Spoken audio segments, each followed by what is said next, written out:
आज हिंद प्रांगण पे 26 जनवरी 73वें गणतंत्र दिवस के अवसर पर हम सब यहाँ इकट्ठे हैं और मंच से मैं मंच के सभापति प्रोफेसर डॉक्टर ए के सचान, जिनके बारे में पहले ही सब बता दिया गया है, आप केजीएमसी में फार्मेकोलॉजी विभाग के विभागाध्यक्ष भी हैं और Hind group of medical sciences Shekhar सबके और हिंद चैरिटेबल ट्रस्ट के चेयरमैन भी हैं उनका, और सभा की guest of honour chairperson madam doctor Richa Mishra का स्वागत करता हूं, हार्दिक अभिनंदन करता हूं।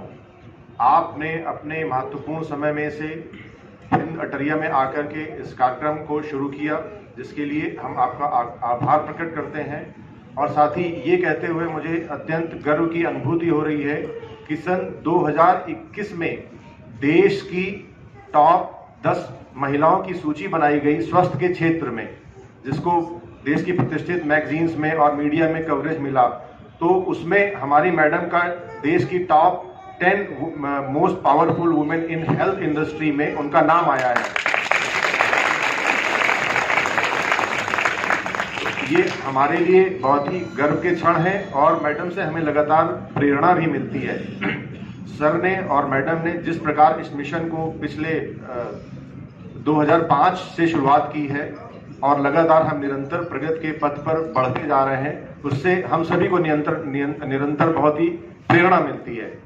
और आज मैं मंच से यहाँ पर उपस्थित सभी senior faculty, junior faculty, resident doctors, SRs, interns, medical students, हमारे नर्सिंग के छात्र जो यहाँ सब आए हैं आज, हमारे सिक्योरिटी गार्ड की पूरी टीम, साथ में हमारे सुरक्षा कर्मी, हमारे अन्य अतिथि और हमारे सफाई कर्मचारियों, इन सब का मैं इस मंच से तहे दिल से हार्दिक अभिनंदन करता हूँ और स्वागत करता हूँ। तो दोस्तों, आज हम बहुत सारी बातें कही जा चुकी हैं, लेकिन मैं थोड़ा सा आपको 26 जनवरी गणतंत्र दिवस के महत्व के बारे में कि ये दिन का महत्व क्या है। इस दिन को हम आते हैं, झंडारोहण करते हैं और मिठाई वितरण होता है और मिठाई खा के चले जाते हैं। ये इतना ही दिन नहीं है, इसका बहुत ज़्यादा महत्व है। हमारे देश में 3 राष्ट्रीय पर्व मनाए जाते हैं। 3 राष्ट्रीय पर्व में से एक 26 जनवरी है, दूसरा 15 अगस्त है और तीसरा 2 अक्टूबर है। ये तीनों राष्ट्रीय पर्व हैं। 26 जनवरी का महत्व 15 अगस्त से अलग क्यों है, इसमें उस दिन से क्या अलग होता है? तो 15 अगस्त को हमें आज़ादी मिली थी। 15 अगस्त 1947 को भारत के इस भूखंड को दो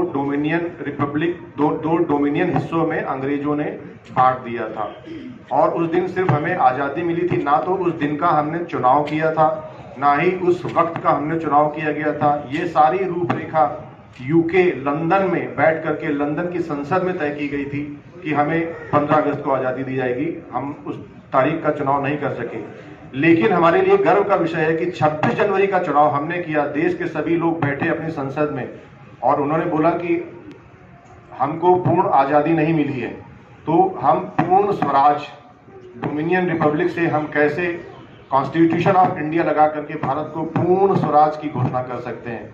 तो सन 1950 में, इससे पहले 1 से 2 साल तक इसकी तैयारी हुई। एक कमेटी बनी, उस कमेटी के चेयरमैन थे बाबा साहब भीमराव अंबेडकर, जिनको हम यहाँ से नमन करते हैं कि उन्होंने इतनी मेहनत करके पूरी टीम ने हैंड ड्राफ्ट किया, हाथ से लिखा भारत के संविधान को। इंग्लिश में भी एक कॉपी लिखी और एक कॉपी हिंदी में भी लिखी और उसको जब 233 संसद के सदस्यों ने साइन किया, तब जाकर के 26 जनवरी 1950 को भारत गणतंत्र के रूप में स्थापित हुआ और उसको पूर्ण स्वराज की परिकल्पना हमारी साकार हुई। अब गणतंत्र का मतलब क्या होता है? गणतंत्र शब्द में गण और तंत्र, गण का मतलब ज्यादातर लोग जानते होंगे, जो नहीं जानते हैं, गण का मतलब होता है लोग। जैसे हम बोलते हैं जन गण मन, गणराज्य, गणतंत्र। तो जो सिस्टम जिसको लोग चलाते हैं और लोग बनाते हैं, उसको हम बोलते हैं गणतंत्र। इससे पहले क्या होता था? मोनार्की, जहां पर एक राजा आता था, एक खानदान शासन एक राज करता था हर जगह पर। मोनार्की आज से बहुत सैकड़ों साल पहले इसकी शुरुआत कैसे हुई? रोम एक देश था, एक भूखंड था। रोम पर ढेरों डिक्टेटरशिप वहां पर शासन करते थे रोम के ऊपर। तो रोम में क्या हुआ? उसके बाद रोम के लोगों ने पूरे विश्व को इस इस गणतंत्र की भेंट दी, आप कह सकते हैं। उन्होंने गणतंत्र की स्थापना की। रोम पहला गणतंत्र था जहां पर संसद में, आप टीवी फिल्मों में देखते होंगे, सफेद रोब पहन करके लोग वहां संसद में बैठते हैं।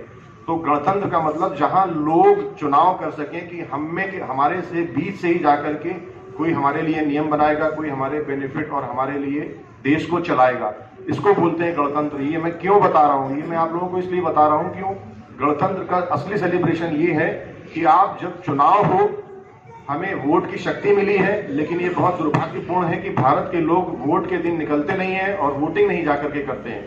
तो गणतंत्र का मतलब है कि आप जाकर के अपने इस दी हुई शक्ति का इस्तेमाल करें और जाके सब लोग वोट कास्ट करें। किसी भी पार्टी को जिसको आप पसंद करते हैं, आप वोट अवश्य दें।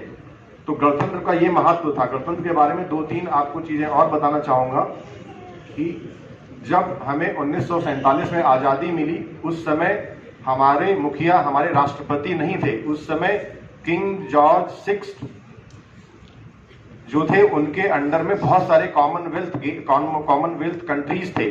उसमें से एक कॉमनवेल्थ कंट्री इंडिया को भी बनाया गया, भारतवर्ष को बनाया गया, और भारत के दो टुकड़े बांट दिए गए। इसकी पहली बार जो मांग उठी थी, सबसे पहली बार 1930 में जो आज जगह लाहौर में जानी जाती है और मीनारे पाक नाम से उसको आज हम पुकारते हैं, वहां पर पहली बार 1930 में पूर्ण स्वराज की मांग की शुरुआत हुई थी, जो 1950 26 जनवरी को जाकर के पूरी हुई। तो इसके लिए आप सब जानते हैं, जो एक प्रदीप है गायक, उन्होंने बहुत अच्छा गाना लिखा हुआ था,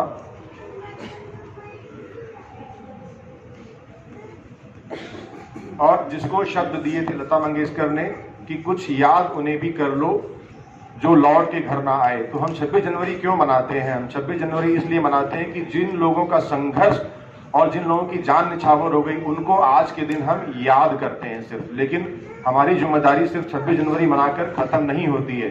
एक अच्छे राष्ट्र के निर्माण के लिए आप सब लोग घर से निकल करके, अभी चुनाव यहाँ भी आने वाले हैं उत्तर प्रदेश में, अपना वोट जरूर डालें।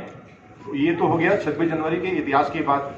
इसके अलावा जैसे कि हम सब पहले से ही जानते हैं कि fifth group of medical sciences की स्थापना सन 2005 में हुई थी, जिसमें हमारा पहला संस्थान, जिन लोगों को यहाँ पे कुछ लोग नए होंगे जिन्हें नहीं पता होगा, कुछ छात्रों को, उसमें से हमारा पहला MBBS का बैच 2009 में हमें सफेदाबाद वाली ब्रांच में मिला था। उसके बाद 2012 से इस कॉलेज की स्थापना और संसाधनों को इकट्ठा करना शुरू किया गया, और 2015 से इस कॉलेज का निर्माण और स्थापना पूर्ण हो गया और हमें पहला बैच मिला। और आज हमारे पास न जाने कितने छात्र यहाँ से MBBS करके चले गए। हमारी इस साल की उपलब्धि ये रही कि हमारा पहला इंटर्नशिप वाला बैच इंटर्नशिप कंप्लीट करके चला गया, और आज जब वो हमको संपर्क करते हैं, व्हाट्सएप पे बताते हैं हम यहाँ हैं, वहाँ लग गए हैं नौकरी, तो कितनी खुशी होती है। इस खुशी का एहसास मैं आप लोगों से शेयर कर रहा हूँ, काफ़ी ज़्यादा खुशी होती है मुझे। चलिए इस बात पे एक बार जोरदार तालियां जरूर बजाते हैं। हमारा प्रथम इंटर्नशिप बैच कंप्लीट होकर के यहाँ से निकल गया, कुछ और बच्चे इंटर्नशिप करके निकलने वाले हैं। तो हमारे पास ढेरों बच्चे MBBS कर रहे हैं, पैरामेडिकल की डिग्रियां हैं, नर्सिंग की डिग्रियां हैं, 9 विभागों में हमारे पास 35 बच्चे PG की डिग्री कर रहे हैं। इसके अलावा ये कहते हुए मुझे बहुत ही हर्ष हो रहा है कि ये जानकारी मुझे प्रिंसिपल साहब से मिली कि हमारे पास और भी PG की और भी विभागों में कुछ और PG सीट्स भी आ गई हैं, और भविष्य में, निकट भविष्य में हम निरंतर इसमें बढ़ोतरी करते रहेंगे। हम आगे DNB और MCH प्लान को भी शुरू करने की यहाँ पर कार्य योजना बना रहे हैं। तो एक बार सर और मैडम ने आकर के हमें यहाँ समय दिया और इस कार्यक्रम को सफल बनाया। एक बार मैं उनकी अनुमति लेकर के जनगण मन का एक बार यहाँ से मन से लोगों को, हमारी टीम ने बहुत अच्छा तैयार किया है, मैं चाहूंगा कि उस जनगण मन को हम दोबारा करें। लेकिन यहाँ ये प्रोग्राम यहाँ खत्म नहीं होगा। इसके बाद आप जब भी घर जाएंगे तो आप गणतंत्र दिवस के बारे में और जानकारी हासिल करें, और राष्ट्र को और अपने आप को, अब सुदृढ़ आप होंगे तो सुदृढ़ राष्ट्र होगा। आप राष्ट्र को सुदृढ़ बनाने में अपना योगदान करें। टीम को बुलाएं यहाँ पर तो 26 जनवरी वाले। धन्यवाद।